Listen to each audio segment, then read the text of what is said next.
The overarching theme for our speakers and the topics they have this time is recognizing and repairing racial disparities. So we thought it was important to show the way that racial disparities impact almost every aspect of life, and they have a disproportionate impact on many of the issues that we see.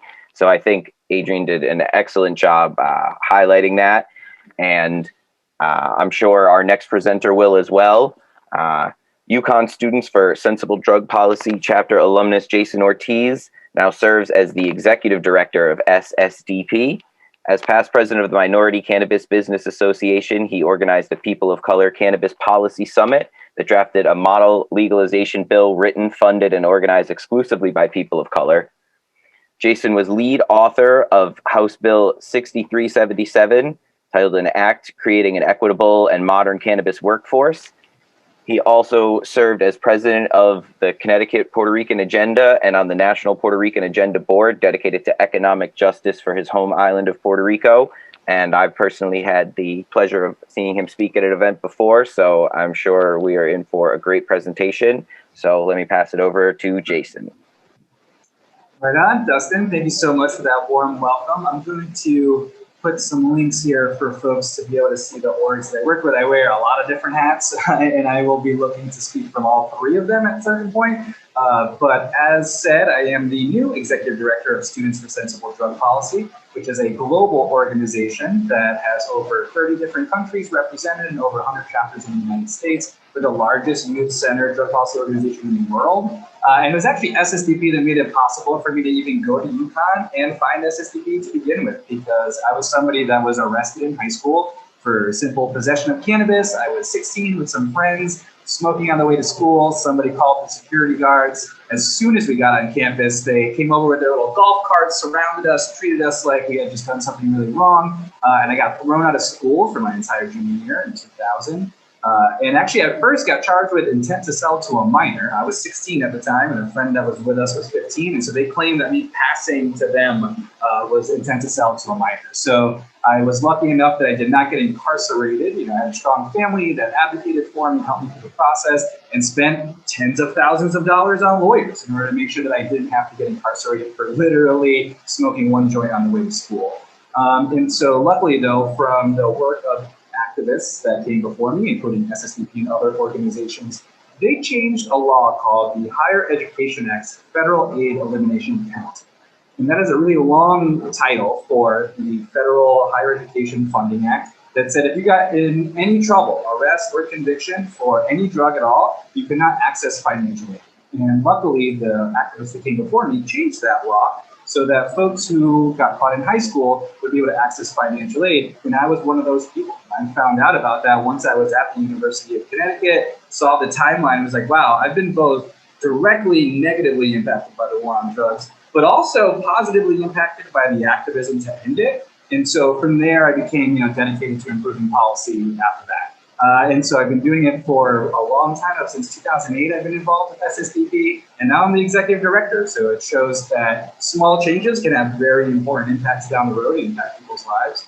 And so from there, I graduated from the University of Connecticut in stores. I then went on to do some work in the anti-death penalty movement for a number of years, which was very rewarding, but also emotionally exhausting. And eventually I did decide to come back to the drug policy space when I saw cannabis legalization really benefiting major, mostly white-owned corporations, and not the communities that were most impacted by the war on drugs. So when I started to see it going the wrong way, as a community organizer, decided to get our folks together and say, how can we draft our own laws so that we're not constantly fighting bad ones? And that was the beginning of what we later called the MCBA, the Minority Cannabis Business Association, which was it is a trade association that seeks to get communities of color into the cannabis industry as owners, employees, and consumers, all three of those, and push what are now more commonly referred to as equity programs,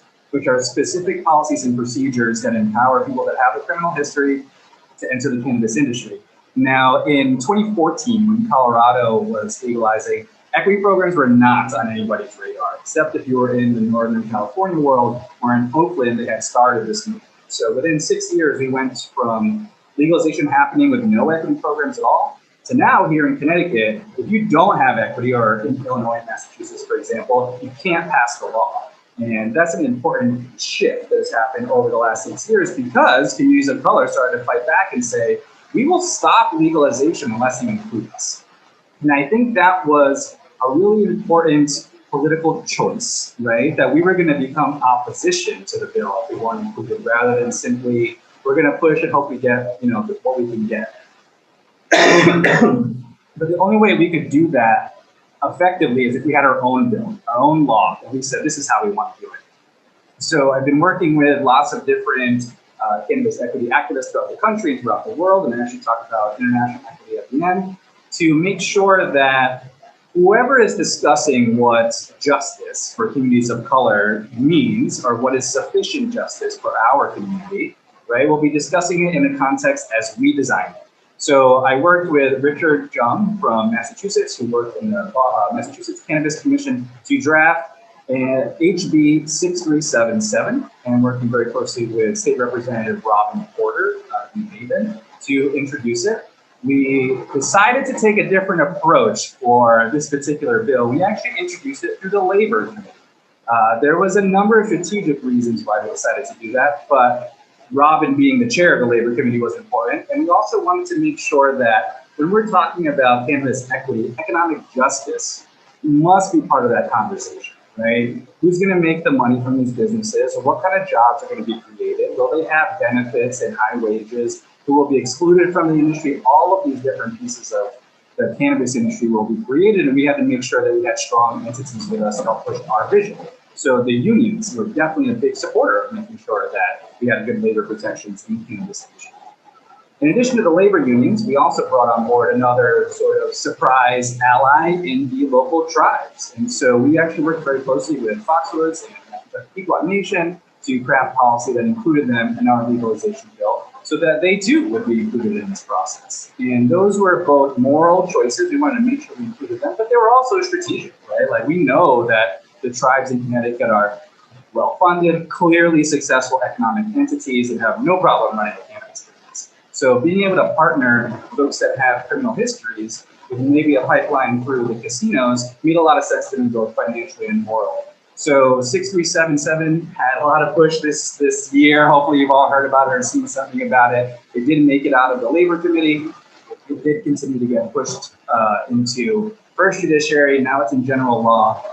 And we're at a bit of a, I don't want to say stalemate, but we're still trying to figure out the specific definition in equity applicants. And so I want to talk about that a little bit. So when it comes to equity programs, the purpose of these programs is to ensure that poor folks, people that have criminal histories, people that didn't come from millions, will be able to own part of this industry. So in order to do that, we actually asked that a certain number of the licenses who will be allowed to sell, grow, cultivate, manufacture cannabis are set aside for that community, those that particular background. Now, how to define that particular group is quite a conversation, and many people have different approaches to it as far as how wide of a net to cast on who should be included.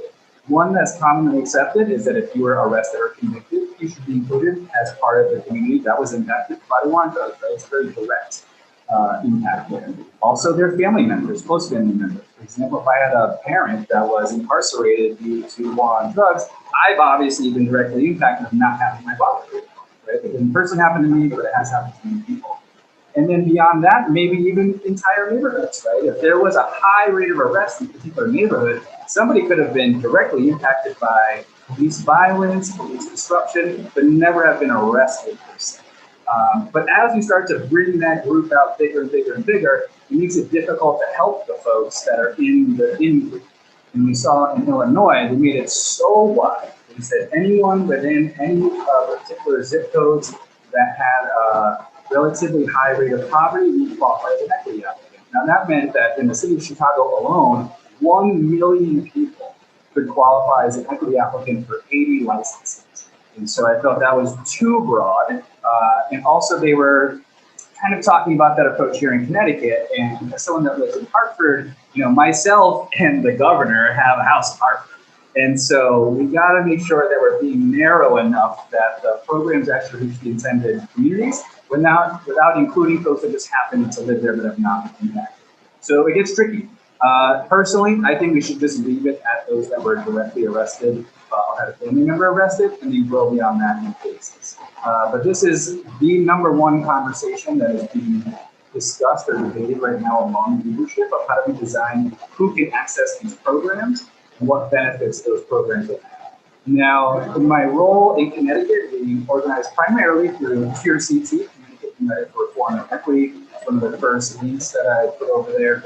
At the national level, the way we are organizing is to find the folks that are fighting for equity wherever they are in the country to share their policy with us so that we can continuously improve on their policy. And so the Minority Cannabis Business Association has numbers of folks from Oregon and Washington and California and Colorado that are all on the cutting edge of this policy and sharing it with folks like us here in New York to make sure that our fights are progressive and moving. You saw in New York, right? They definitely passed a more equitable industry than we're going to see in New Jersey, and so the details definitely matter a lot. Now, because of the way these programs are designed and the way constitutional law sometimes intervenes itself, it is difficult to put a specific racial qualifier as something that would qualify you as an equity applicant without running into constitutional issues. So, for example, if we said all Puerto Ricans can qualify as an equity applicant, folks could sue the program and say that this offers a race-based benefit that would violate the 14th Amendment. So how we design these programs, we can include racial qualifiers. This is controversial, as long as it is one of many ways that you can qualify, right? And so somebody who was actually directly arrested is not a race-specific qualifier. But because the war on drugs was so racist, the group of people who were arrested will be disproportionately people of color and poorer. And so there are all these proxy qualifiers to try to get to a space we can get to without using race-specific language that can possibly run into legal trials. Now, in other states, for example, in Oregon, I think HB 3112, where they are using race-specific qualifiers and making the case that in the cannabis industry now, there's clear data that shows the policies that are creating the cannabis industry are racist and impact in and of themselves, separate from the criminal justice system. So there's a lot of legal battles, a lot of legal attempts to push the ball forward and see what happens, and making sure that every place we go, we're moving a little bit farther. And so in Connecticut, we have HB 6377, which pushes the ball forward in a lot of different ways. And it improves our relationship with the tribes, as I mentioned earlier. There are significantly less penalties for youth, for parents, and for seniors, and also significantly more protections for public housing, and a number of other ways that it's really.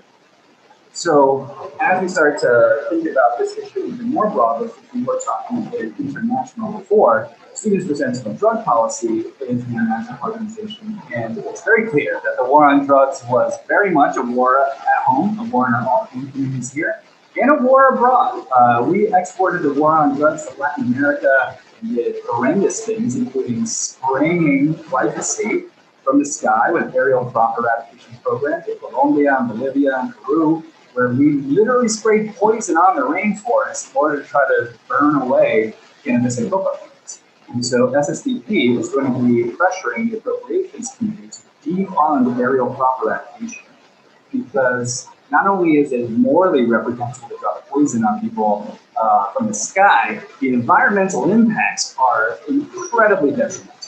And so we want to make sure that when we think about what the war on drugs does, we're being comprehensive in analyzing the damage done and making sure that we're addressing all of it, right? And just how we can all sort of agree to understand our equity programs at the local level. What do we owe to Latin America, and kind of reinvesting in reparations we owe to Latin America for what we did? It's going to be another conversation that is going to be really important. And it just so happens to be that the Appropriation Committee is chaired by Congresswoman Rosa DeLauro, who is a Connecticut congresswoman. And so we will be contacting with DeLauro's office to inform her of our position on this. But when it comes to like what can we do here locally, what can we do in Connecticut, she is in a position of great power when it comes to funding and defunding things. And folks paying attention to what's happening in Colombia right now, the government that was put in place that also the same government that wants to continue with their recommendation is in a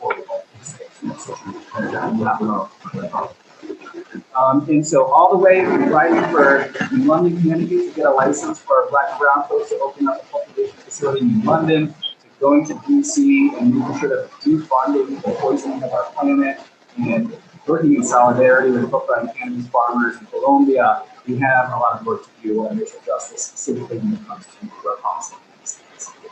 And so I'm happy to sort of pause there, see if we have any questions, and then I can maybe expand on anything that people hear.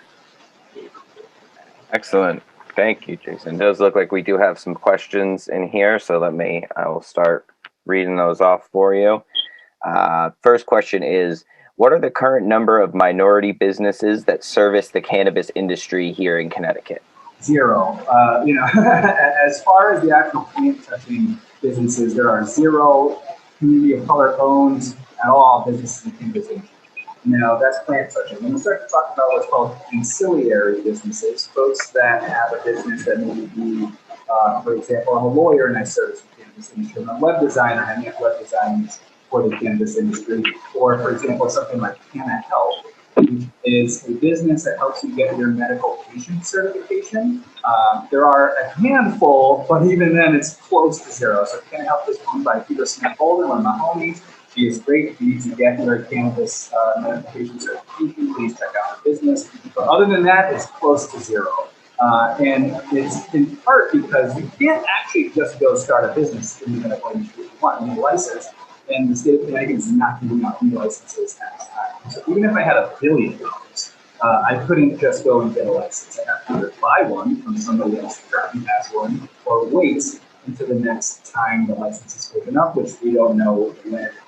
The state of Connecticut actually allowed for 10 cultivation licenses, but the Department of Consumer Protection only issued 4. So there's actually 6 additional licenses that could have been given out. But why didn't they give out those 6 licenses? Well, because the situation is really profitable for the 4 that did get their licenses, and they want to keep them out. And so it's been very disappointing and frustrating to see people be so crony capitalist about the cannabis industry, while folks that are of means in other states can negotiate with these big companies and buy it out. So, for example, here in Canada, we have 4 growers that are also manufacturers. One of them is Curaleaf, which is one of the George Jordan, a Russian grower that got money, essentially privatizing the Soviet Union with Vladimir Putin's rise.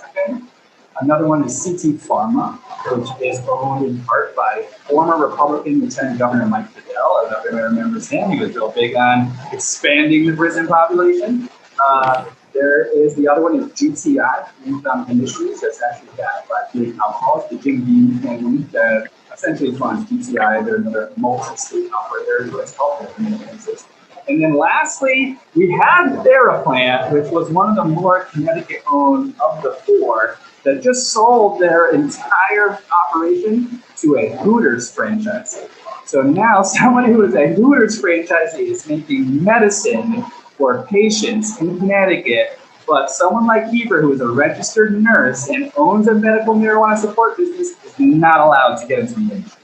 So it's not just that folks haven't been supported, legally speaking, you can't get a license. So that's why the recreational fight, we refuse to say, oh, we'll just let something happen and we'll get it again later, right? Because in the medical situation, in 2014, they said that too. Oh, don't worry, we're just going to give these 4, then someone else will get the next 6. Now here we are, 2021, and there's nobody in the industry to be able to help us. We never gave out these 6. So we're in a rather cynical position, right, of how we can trust what we're going to happen with the United States legislature. But at this point, it is damn near zero as a user. Excellent. I actually had a kind of a question that built off that a little bit, because you're speaking about Colorado, and I actually was living out there at the time, and I had gotten involved in some of those. And one of the issues they had with getting to any sort of equity is that they didn't have it in the original bill, and once it was so saturated with licenses that they started to cut licenses off. Therefore, it was such a slow moving process because so few licenses were available. So I think it's, a great move strategically to make sure that that's part of it. But I think in general, that strategy and, using your leverage like that is really, really important. So I was just wondering if there was, a particular moment that sort of, galvanized everyone around that, or if it was a slow, what the process was in coming to that position of, if you don't give us equity, we're going to oppose the legalization. Just because I think, not only in this situation, but on lots of issues, I think that's something that a lot of those, especially, elected people who are so-called progressives in the government, refuse to use their leverage in that way to get what they want. So I just kind of wanted you to go a little bit into, how you thought that developed. Sure, and that's a long story because I feel like I've taken that approach to a lot of my activism, and Rana actually probably knows more than most because she was there helping me get trained. So again, shout out to Rana Steller for being one of the first folks to pull me into politics. And Cliff Thornton was running for governor back in 2006. And so I've always been, a bit of a student of solvency tactics. I use a lot of direct action, conflict intention in order to do some negotiation, right? Like that is the basis of it. I've always been very involved in the organizing efforts, at large, whether that's canvassing elections or mobilizing mass demonstrations. And so I, for a long time, just know that there are people out there that are our enemies and are using lots of resources to hold us back. And so I try not to pretend that we need to do racist to what's going on in the community. So I've always kind of had that to begin with. But there was a time in DC where we had to decide if we were going to stop or support the states. And this was probably the first time I very publicly said we're going to war with the nation. The States Act says that it would allow the states to do whatever they want as far as cannabis operations go. At first, you're like, oh, that sounds like a good thing, right? You can actually move these things forward. Well, it also would cement the idea that an incredibly exclusionary market is acceptable. Right? That what's going on with the states right now is a good thing, and it's not. It's quite offensive. So we said there is no way we're going to allow any congressional anything to happen unless it addresses equity from this point forward. And we immediately started to work with our congressional leaders in color, right? So folks like Maxine Waters, folks like India Velasquez, folks like Barbara Lee. They did not, in any way, shape, or form, want the heat of communities of color saying you're not doing what we need you to do. Right? And they're no fans of these people either. So we made a decision then that NCBA at the time, and now all the work that we do, is going to directly target legislators of color. That's where our power is. So we're going to make sure that they operate as a block to say no. It's always easier to get folks to say no to a bill than it is to get your 76 votes to a yes. Right? We're actually dealing with that particular issue right now with 67. So it was... After a few years at NCBA, we felt strong enough that we could kill a bill and decided to go for it. And it was shortly after AOC actually made some comments about the banking industry and the exchange that happened in Congress that sort of spurred that action in the states that was the first thing. So then in 2019, we tried the nice way and did the kind of typical going to the Capitol lobby. Didn't work at all. They laughed us off. They didn't take us seriously, any of that. So I vowed that next time it's not going to be nice. And this year I did start out kindly. I did support the governor's equity discussion task force to get to some maybe understanding of what the equity definitions could be. But then when I saw Ned Lamont's bill come out and there was zero equity in it, equity in the title, and didn't even define equity in the bill, that's when I knew I had to take the gloves off and didn't have time to bring this. And so I immediately decided, probably about February, that we were going to go more aggressive. But you cannot go more aggressive. Well, it's less effective to use that style if you don't have an alternative. Right? So I had to make sure that we had our own bill that I could say explicit is better, support this side of it, make sure we're pushing this, it's not just attacking that. That I think that had to happen first before the leverage becomes relevant, right? And before factions can get to support. So it was a bit of all of that mixed together, but once we had Robin on board and we had a good team, we knew it was going to be a fight. We also knew that there was billions of dollars being pushed to fight us, but the momentum of the public was on our side, and the interest of everyone to legalize was also on our side. So we knew that we were in a fortunate position in that way. We just had to make sure we put the demands down clearly and stick together long enough to get us to where we're at now. Whether we definitely improved the governor's bill, no doubt about it. Whether the final product of the session is going to be what we want, remains to be seen. It'll be helpful for all the folks that help us get there. It's looking like there's going to be a special session specifically on cannabis and criminal justice. And so that would be the time to strike. But we're still in the position of if it is not good, we will. Excellent. Well, thank you for that. That was a great answer. And I think there's some lessons there we can learn to carry over to all of the fights that we have here. And there, I guess, we're probably running short on time here, but there was one more question I wanted to bring to your attention because it was getting a little bit of discussion in the chat. And it's, how do we keep legalization and equity from backfiring and flooding our inner cities with dispensaries and sucking the tax dollars out of our communities? And people kind of likened it to what happens with a lot of liquor stores and bars in some of those areas. So I wonder if you'd have some time to speak to that. Yeah, absolutely. I mean, that's one of the local fight around zoning, figuring out what kind of cannabis industry each community wants. And so I think it's important to bring a resolution on cannabis equity to your city council. We did one in Hartford. We can definitely share the results that Councilwoman Ortiz led that charge. And we did eventually pass it unanimously, so that your local city council will start the process of talking about what does an equitable cannabis industry look like for Wilmanton, what does it look like for New London, what does it look like for Voluntown. And so I think those conversations are the right way to begin the process. Right? What does an equitable industry look like? We don't want necessarily everybody concentrated in one area or over, use of any particular type of business, right? But there are also maybe some communities that do want a concentration of, say, manufacturing, right? And they should have the ability to do that. That's what they want to do. So that is really going to come down to your local conversation. What also I think is more likely to happen, though, than like we're flooded with dispensaries, is towns saying, no, we don't want cannabis industry here, and community residents are not able to access the cannabis market, right? There's going to be very limited licensing one way or another. Like there may be 100 licenses in the entire state of Connecticut. So with 169 towns, that means each town has less than one, right? The chances that we're going to have anything really close to Colorado are zero.